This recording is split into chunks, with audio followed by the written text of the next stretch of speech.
Colonel অলি এবং আর একজন হচ্ছে মেজর আক্তার। এই দুইজনকে আমি ধিক বলেছি এই কারণের জন্যে যে আমার ধিকের চেয়ে খারাপ কোনো শব্দ আর আমার জানা নেই। আল্লাহ মাফ করুক তোমাদেরকে, তোমাদেরকে তো আল্লাহ ক্ষমা করবে না। মেজর আখতারুজ্জামান এবং কর্নেল অলিকে নিয়ে আপনি হয়তো অভিমান না হয়তো রাগ প্রকাশ করেছেন, ধিক দিয়েছিলেন আর কি। মানে প্রেক্ষাপটটা এমন যে তখন ওরা জামায়াতের সাথে আরও যে 11 দলীয় জোট আসন সমঝোতায় একত্রিত হয়েছে সেই প্রেক্ষিতে। তো এই বিষয়টা একটু যদি বলতেন, বা এই অভিমানটা কেন? 11 দলীয় অন্যরা জয়েন করেছে সেসব ব্যাপারে কিন্তু আমি কিছু বলিনি। যেটা তুমি বলছো সেটা কিন্তু ঠিক না। আমি অন্য কারো সম্পর্কে কিছু বলিনি। আচ্ছা, আমি এই দুজন সম্পর্কে বলি। হ্যাঁ এটাই এই দুজন হচ্ছে কর্নেল অলি এবং আর একজন হচ্ছে মেজর আক্তার। এই দুইজনকে আমি ধিক বলেছি এই কারণের জন্যে যে আমার ধিকের চেয়ে খারাপ কোনো শব্দ আর আমার জানা নেই। যে শব্দটা জানা আছে সেটা গালাগালি। সেই গালাগালির দিকটা আমি শোভনীয় বলে মনে করিনি। তা না হলে আমি সেই সব গালাগালিগুলোই দিতাম। এবং তারা যদি বুদ্ধিমান হয়ে থাকেন তাহলে তাদের বোঝা উচিত তাদেরকে সেই গালিগুলোই আমি দিচ্ছি, এখনও দিচ্ছি। এটা কোনো মান থেকে নয়, এটা কোনো অভিমান থেকে নয়। কারণ অভিমান করে কার সাথে? যাকে তুমি ভালোবাসো তার সাথে তুমি অভিমান করো। এরা তো আমাকে ভালোবাসার কেউ না, কিন্তু আদর্শগতভাবে এদের সাথে আমার একটা মিল ছিল। সেই আদর্শটা কি? 71-এর মুক্তিযুদ্ধ। আমি রাজনীতি করেছি 1960 থেকে। তো 1960 থেকে 1971-এ এসে মুক্তিযুদ্ধে চলে গেলাম একটা আদর্শ নিয়ে। তো আর পূর্ববর্তী পর্যায়ে যারা আমাদের বাংলা ভাষার জন্য যুদ্ধ করেছে তারা একটা আদর্শের জন্য করেছে। আমি আমার মাকে মা বলে ডাকবো, আমার বোনকে বোন বলে ডাকবো।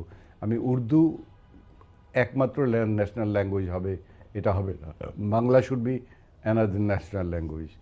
তো আমি সেটাকে সম্মানের সাথে শ্রদ্ধা করব, সম্মান করব, তাদেরকে চিরজীবনের জন্য সম্মান করব।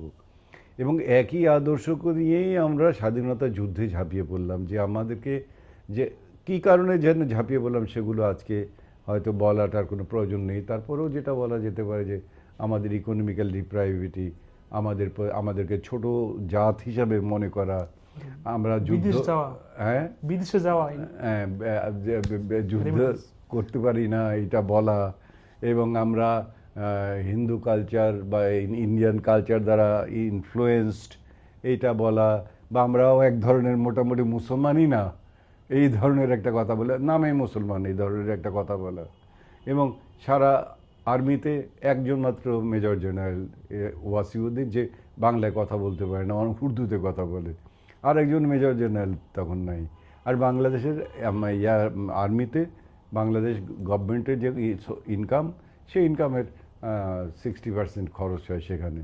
তাহলে আমার লোকজনেরা ইনকাম করবে, পাট বিদেশে রপ্তানি করে টাকা আনবে, খরচ করে তৈরি করা হবে ইসলামাবাদ। আমার দেশে খরচ হবে না।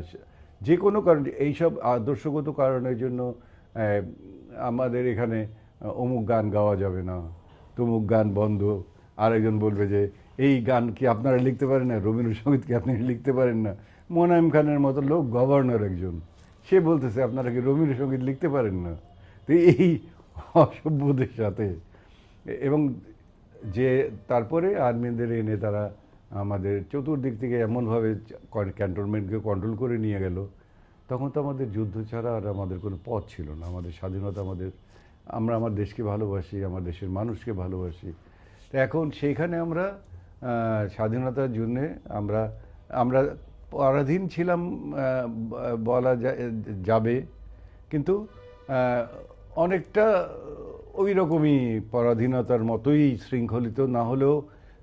পরাধীনতা একটা হচ্ছে শৃঙ্খলিত পরাধীনতা, আর একটা হচ্ছে পরাধীনতা, আমি যা বলবো তুমি তাই শুনবে, এটাও পরাধীন এক ধরনের। আমার বাসার কাজের লোক যারা, তারা তো শৃঙ্খলিত না, বাট তারা কি যা খুশি তাই করতে পারে না? পারে না। এখন পারে হয়তো, অনেক সময় না বলে চলে যায়, দ্যাট ইজ ডিফারেন্ট থিং। কিন্তু এক সময় তো সেটা না। তা আমাদের বাংলাদেশকেও আমরা সেই অবস্থা থেকে মুক্তি চেয়েছিলাম। We wanted a land of piece, land of freedom, land যেখানে দেশের মধ্যে সুখ শান্তি থাকবে, সুখ থাকবে, শান্তি থাকবে, প্রগতি থাকবে, বিশ্বাস থাকবে, ভালোবাসা থাকবে। আমরা সুখে শান্তিতে কারোর সাথে কোনো রকম ঝুট ঝামেলা না করে আমরা ভালো থাকব। উই ওয়েন্ট ফর ইলেকশন, শান্তির জন্যই আমরা ইলেকশনে গেছিলাম। অ্যান্ড আমরা ক্ষমতায় সম্পূর্ণ উইন করার পরেও তারা আমাদেরকে ক্ষমতা দেয়নি। Then we don't have any sort of option. যখন সারা বাংলাদেশের মানুষ ফুঁসে উঠল এবং জাতির জনক বঙ্গবন্ধু যখন ডিক্লেয়ার করলেন যে এবারের সংগ্রাম স্বাধীনতার সংগ্রাম, এবারের সংগ্রাম আমাদের মুক্তির সংগ্রাম, তার পরবর্তী পর্যায়ে আমরা তো যুদ্ধে চলে গেলাম। তো সেই যুদ্ধ করতে যাওয়ার সময়কালীন আমাদের দেশের যত লোক ছিল, 7.5 কোটির মতো লোক ছিল, তারা সবাই তো মুক্তিযুদ্ধের সপক্ষের লোক ছিল। বিপক্ষেও অল্প কিছু সংখ্যক লোক ছিল যারা পাকিস্তানের সপক্ষে যুদ্ধ করেছে। আইডিওলজিক্যালি তারা বিপক্ষ যদি থাকতো তাহলে আমার কোনো বক্তব্য ছিল না। আইডিওলজিক্যালি অনেক সময় অনেক ব্যাপার হতে পারে, কিন্তু যারা বিপক্ষীয় আইডিওলজিক্যালি বিপক্ষে থেকে যারা যুদ্ধ করেছে এবং আমার দেশের মানুষকে, বাঙালিকে হত্যা করেছে, খুন করেছে, জখম করেছে, বাড়ি লুট করেছে, মা বোনদের টর্চার করেছে, আমার 30 লক্ষ লোকের রক্তর উপরে শহীদ হয়েছে। আমার 2.5 থেকে 3 লক্ষ মা বোন যারা তাদের কাছে তাদের সম্ভ্রম হারিয়েছে, সেইটার বিনিময়ে আমরা স্বাধীনতা পেয়েছি। লাল সবুজের পতাকা পেয়েছি, আমরা একটা জাতীয় সঙ্গীত পেয়েছি, আমরা একটা নতুন দেশ পেয়েছি, আমরা একটা আত্মপরিচয় পেয়েছি যে এই এলাকার যারা আছে তারা সবাই আমরা এখন স্বাধীন। আমরা একটা ন্যাশনাল কি বলে পাসপোর্ট, আজকে সবুজ পরে আমি বাইরে যেতে পারছি যে দিস ইজ বাংলাদেশ পেয়েছি। তো সেইখানের 2-1 নেতা, সম্মানিত নেতা এক সময়ের, এবং এই গত 53-54 বছর বয়স পর্যন্ত, তার মানে আমার বয়স না, আমার রাজনৈতিক বয়সে আমি তাদের মুখে কখনো এদেরকে ভুলে যাওয়ার প্রশ্ন তো আসে না, কারণ তারা আমাদেরকে 30 লক্ষ লোককে হত্যা করেছে। আমার 2 লক্ষ মা বোনকে তারা রেপ করিয়েছে সেই পাকিস্তান আর্মিদের দ্বারা। স্বাধীনতার 2 দিন আগেও তারা আমাদের দেশের সমস্ত বড় বড় জ্ঞানী গুণীদের নিয়ে জবাই করে মেরেছে। তাদেরকে যারা, তুমি যদি মনে করো যে ঠিক আছে আমি তাদের কথা ভুলে গেলাম, মাফ করে দিলাম, দ্যাট ইজ ডিফারেন্ট থিং, আমি সেটাকে নিয়ে বিতর্ক যাব না। কিন্তু তুমি এই 50 বছর পর্যন্ত এত বড় বড় বক্তৃতা দিলে, এত বড় বড় কথা বললে, এত বড় বড় আদর্শের কথা বললে, সেই আদর্শের কথা ভুলে গিয়ে, সম্পূর্ণ ভুলে গিয়ে কোন একটি জায়গার ইলেকশন করে এমপি হওয়ার জন্যে না কিসের জন্যে?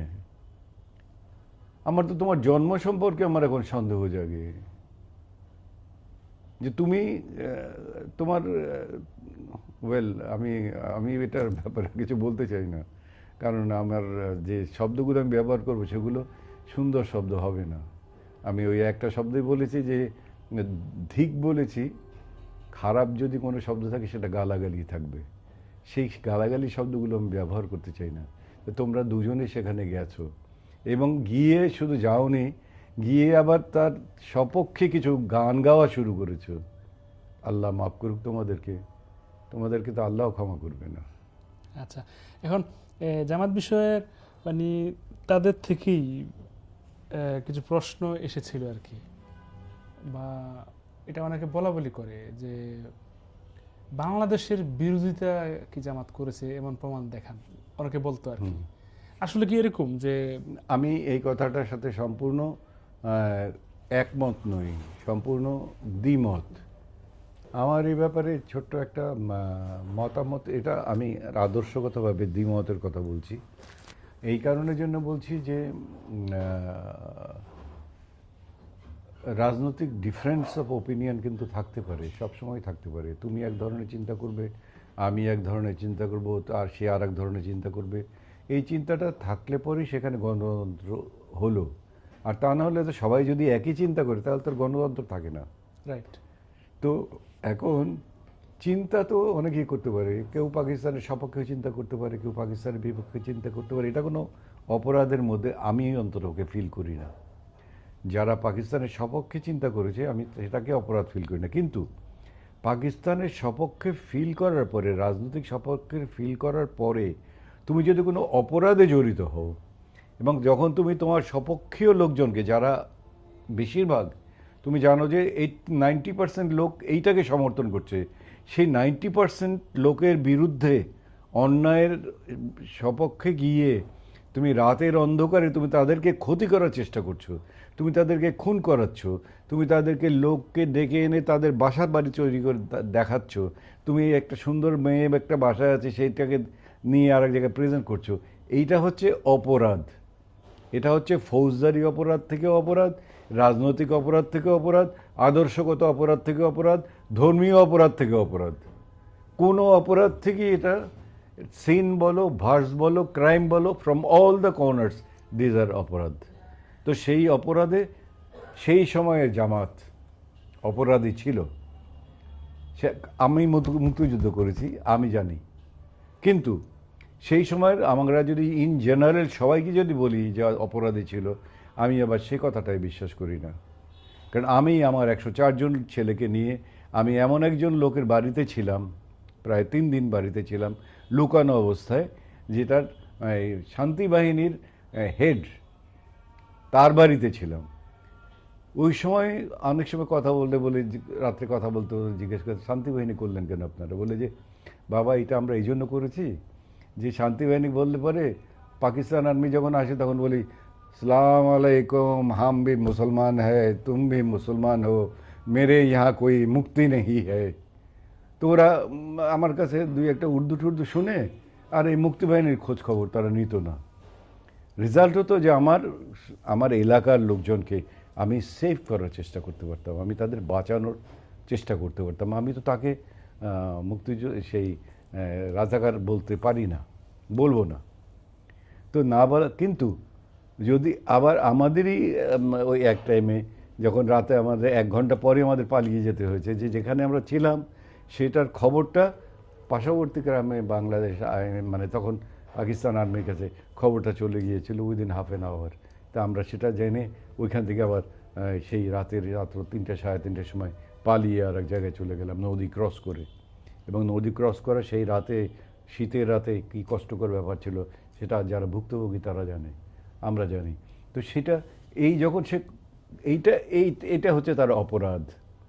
তো সেই জামাতের সেই সব লোকজন যারা পাকিস্তান বাংলাদেশের যাবার আগে, বাংলাদেশ থেকে চলে যাবার আগে পাকিস্তান যখন বললো যে দেশের মেরুদণ্ডকে ভেঙে দাও, অর্থাৎ জ্ঞানী গুণী লোকজনকে মেরে ফেলে দাও, তো তখন সেখানে আমাদের অনেক নেতারা সেখানে উপস্থিত থেকে আমাদের বড় বড় জ্ঞানী গুণী শিল্পী, কুশলী, ডক্টর, ইঞ্জিনিয়ার, নার্স, এদের অনেককেই তো তারা হত্যা করেছে 2 দিন আগে মাত্র। তো এটা was the intention, part of intention, একটা জাতিকে সম্পূর্ণরূপে মাথাটাকে কেটে দিয়ে শুধু দেহটাকে রেখে দেয়া। তো এ তো ক্রাইম করেছে, রাজনৈতিক ক্রাইম করেছে। তো সেই সব ক্রাইম যারা করেছে তারা কি কেউ বলতে পারবে যে এরা অন্যায় করেনি?